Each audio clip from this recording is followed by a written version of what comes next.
Hello and welcome to my channel Eat These Words. Today it's recipe number 2 for our lead up to Christmas. Today we're looking at Christmas cake. This is a very old recipe. It was originally a B-roll recipe, but I've adapted it over the years. It's a recipe I used to make when I was a teenager for all the family. I hope you enjoy it as much as I enjoy it and the family enjoy it. So Liz, how are you going to do this? So first of all, I've put my oven on gas mark 2, which is 150 degrees Celsius or 300 degrees Fahrenheit. The thing with Christmas cakes is that you cook them low and slow to get all the flavours.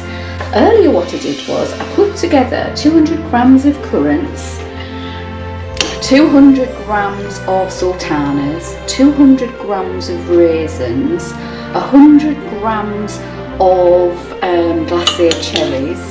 Years ago it used to say candied fruit, candied peel, but we don't like candied peels, so what we use here is dried apricots. And I put it into a bowl, mixed it all up and put in about 10 tablespoons of alcohol. Now it's up to you what alcohol you use. I've put a mixture in here of rum and whiskey, but it's up to you what you use. If you prefer something else, put it in, brandy or anything, it's up to you. You could even, if you wanted to, use a liqueur. There's no hard fast rules with this. So that's what I've done a couple of hours ago. So there we go, pop that to one side. So I'm going to start my cake, and my cake starts as all cake recipes do, with fat and sugar. So we've got 200 grams of butter, which I'll pop in there if I can. There we go. 200 grams of fat, 200 grams of sugar. Now you can use white or brown sugar, it's up to you. I'm going to mix it till it's light and pale and fluffy.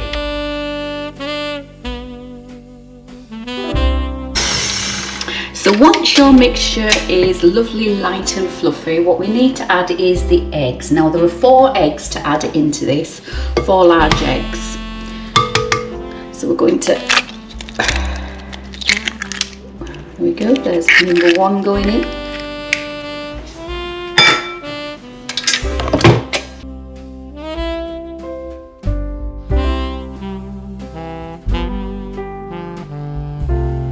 So once all your eggs are incorporated, it's time to add the dry ingredients. Dry ingredients in this instance are 100 grams of almonds, which I'll just pop in.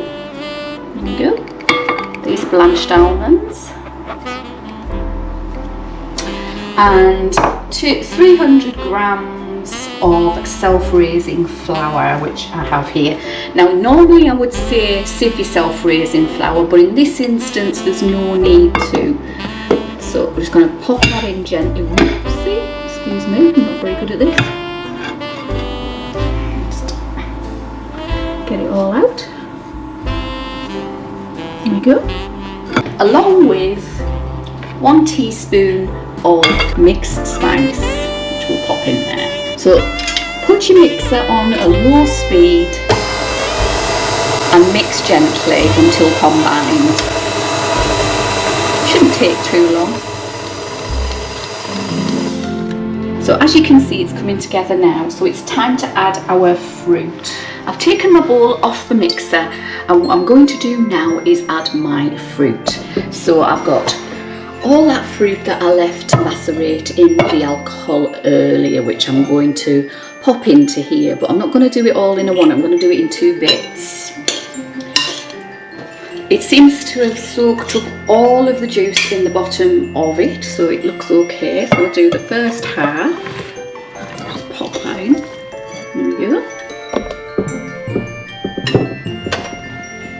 And we're going to stir it in gently.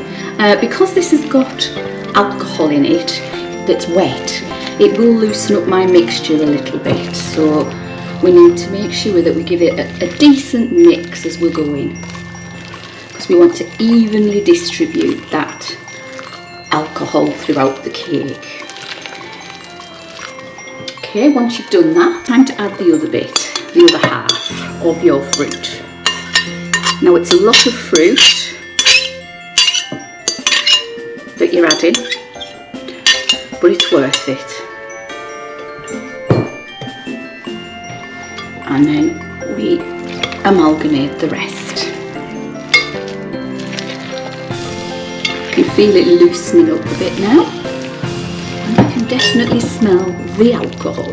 So if it still feels a bit dry to you, which this does, then you can add a little bit of milk. So I would add 2 to 3 tablespoons of milk and give it one more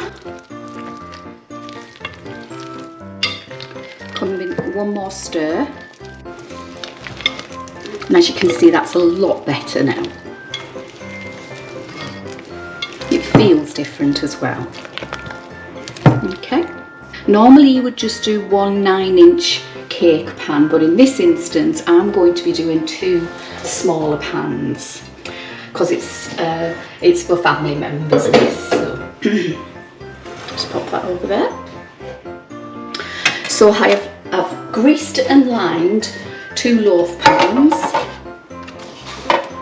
which roughly carry the same amount. I'm going to distribute it between the pans. So once you have your cakes distributed evenly throughout your cake pans, what you need to do is bake them in the oven, putting a toothpick in to see if it is actually cooked all the way through.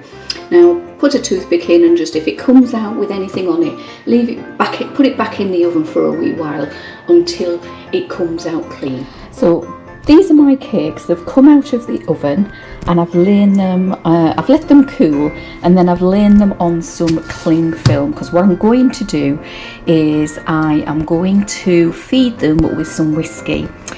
Now these were in the oven for 2 hours, and you have to keep checking them. This generally would have done 1 9-inch large cake, and it would have cooked for 4 hours, but because of half the recipe, the cooking time has halved as well. So what I'm going to do now is take a skewer and put some holes in it. So I'll show you with this one. I'm going to put some holes in, just some random holes all over the place inside. There we go. Don't worry too much, because what we're going to be doing is icing it later on. So I'll put the holes in, and I'll get some whiskey. The whiskey I'm using is the whiskey that I put in, which is, it's not easy doing this one-handed, is it? Jack Daniels, there you go. I usually do like 2 tablespoons or 1.5 tablespoons at the least. So I'm just going to pop that over this end and down the middle, all over my cake. So I'm going to, a little bit more. There we go. And I'm going to do that once a week for the next few weeks, and then we're going to almond paste and ice it. So you can join me later for that one. But for now, I'm going to continue feeding my cakes. Well, thanks for watching my channel this week. I hope you liked what you saw. If you did, hit me with a thumbs up. Subscribe to my channel and click the notification bell, and you'll get to see more of my videos. If you would like to see any more of my videos, look here.